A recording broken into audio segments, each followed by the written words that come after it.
دق جرس نهاية الحملة الانتخابية بإسبانيا ليخرج كل من ألبرتو فييخو زعيم الحزب الشعبي المحافظ بيدرو سانشيز زعيم الحزب العمالي الاشتراكي بخلاصات واضحة تجاه المغرب. الاستفتاء مبدأ تجاوزه الزمن، هذه كلمة سانشيز الأخيرة.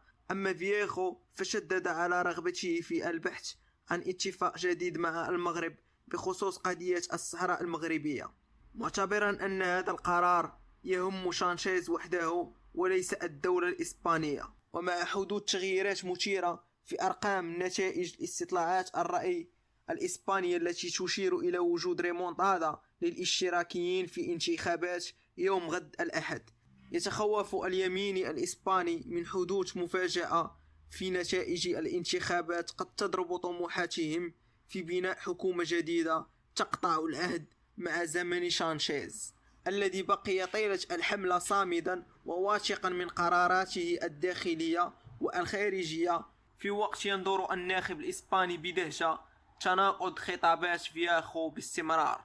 وسيكون يوم غد الأحد 23 يوليوز حارا بامتياز بالجارة الشمالية، وهي الحرارة التي من المرتقب أن تصل إلى المغرب والجزائر فور الإعلان عن اسم ساكن قصر المونكلو الجديد.